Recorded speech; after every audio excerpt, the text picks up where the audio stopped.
고려사의 지리지는 독자적인 지리서가 아니고 삼국사기의 지리지처럼 역사서의 부록으로 저술된 것입니다.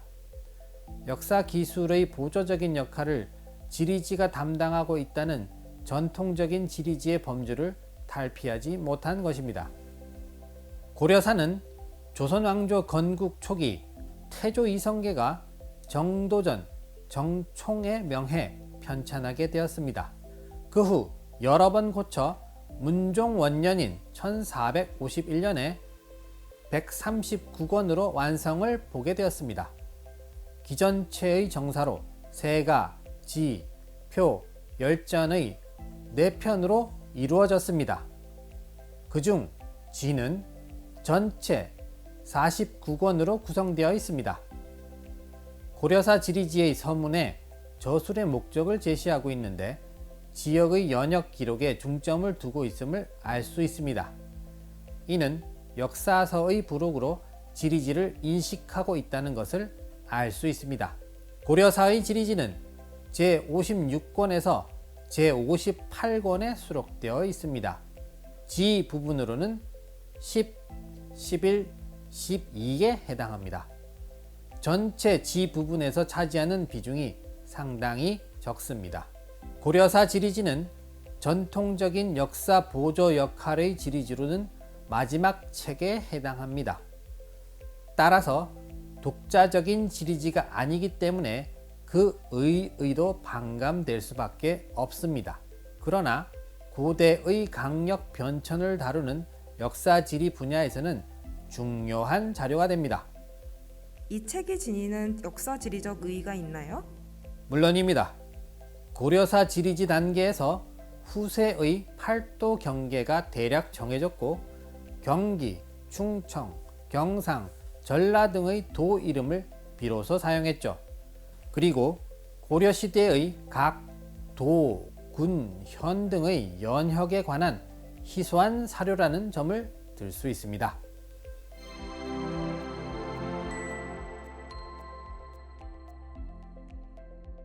세조는 세종실록 지리지가 편찬된 이듬해인 1455년 8월 12일 집현전 직제학 양성지에게 우리나라의 지리지와 지도를 만들 것을 명하였습니다. 양성지는 신찬 팔도 지리지 편찬의 사례에 따라 우선 각 도별 지리지 편찬에 착수했습니다. 전국적으로 새로운 조사를 실시하여 이전 지도와 대조하면서 재정리하였습니다.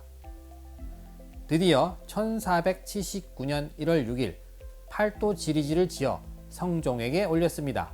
그러나 이 팔도 지리지는 간행되지 못했습니다.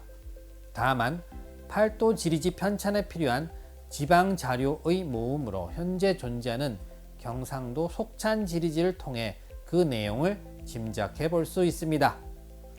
경상도 지리지에서 볼 수 없었던 저수지, 연못, 소금 생산하는 솥, 약재, 물고기 잡는 시설, 도자기소, 금, 은, 옥, 동, 철 등의 광산물, 특수산업을 발달시킨 향, 소, 부곡이 수록되어 있습니다. 교통 관련 항목도 상세하게 수록되었습니다. 서울까지의 거리, 세금을 운반하는 수로뿐만 아니라 나루터의 상황을 자세히 적도록 했습니다. 또한 국방 관련 항목이 새로이 추가되었습니다. 양계절도사 본관의 연형 및 양계연안의 각 진, 야인 소재, 강무장, 연대, 봉화 등이 그 예입니다. 그러나 고을의 재정 파악의 기본 자료인 호구와 전결 항목이 누락되어 있습니다. 반면에 전에 없던 충신, 효자, 연려 등을 표창한 것, 누각과 정자, 시문 등의 예속 항목이 추가되었습니다. 예속 항목의 추가는 지리지의 성격과 관련하여 매우 중요합니다. 세종 때 편찬된 대부분의 지리지는 실용적인 측면이 강하여 예속 항목이 거의 수록되지 않았습니다. 그러나 세종실록 지리지에 없는 수령 중 어진 사람으로 이름난 42명을 수록하고 효자, 연려를 추앙하는 정표문려를 52개나 수록하였습니다. 이것은 조선의 성리학적 사회체제가 점차 안정되어 가는 것을 반영하고 있는 것입니다. 충효를 바탕으로 하는 성리학적 이념을 사회 운영의 기본 원리로서 강조하고 있음을 알 수 있습니다. 아울러 누대 48개소와 시가인 제형 94개는 문화적인 측면을 강조하기 위한 것입니다. 경상도 속찬 지리지에는 경상도 지리지와 달리 도에 관한 총론 없이 바로 군현의 지지가 수록되어 있는 것도 특징입니다.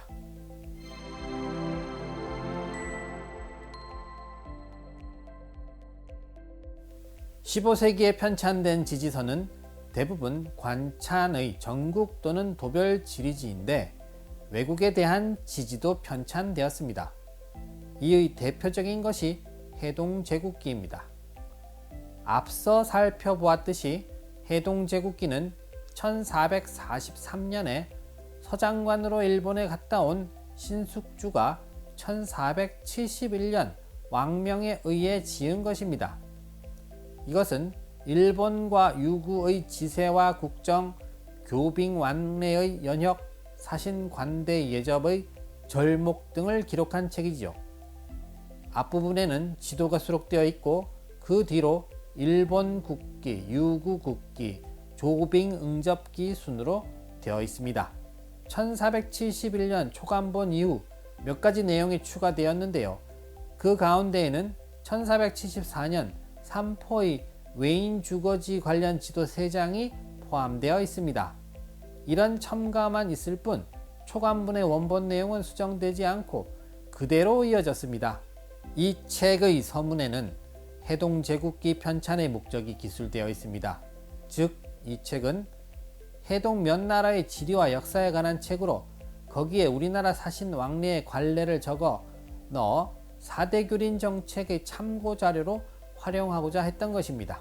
당시 조선은 북으로는 여진과 남으로는 일본 유구와 규린 외교를 펴고 있었는데요. 해동제국기는 대마도를 포함한 일본과 유구의 역사, 지리, 외교 관련 내용 등을 수록한 것입니다. 해동제국기는 조선시대 최초의 외국 지지라는 의의가 있습니다. 일본에서 들여온 최신 정보뿐만 아니라 실제 경험적 관찰을 통해 얻은 지식을 바탕으로 지역을 기술하고 있지요.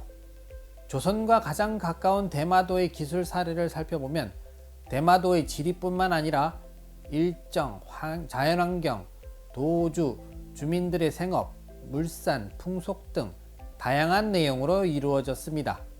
해동제국기는 이 시기의 백과사전식 관찬지리지의 간단한 기술보다 지역을 종합적으로 이해하려는 시도로서 한 걸음 더 나아간 형식으로 평가해 볼 수 있습니다. 또 해동제국기는 다양한 지도를 활용해 지지와 지도를 결합시키고 있습니다. 지지에서 지도를 활용한 조선시대 초창기의 사례라 할 수 있지요. 이처럼 지도로서 지지를 보완하는 형식은 16세기 대표적인 관찬지지서인 신증동국 여지승남으로 이어지고 이는 조선 후기 여지도서 및 다양한 읍지에서 계승됩니다. 그럼 여기까지 조선의 개국과 실용적 지지학에 대해 알아보았습니다. 감사합니다.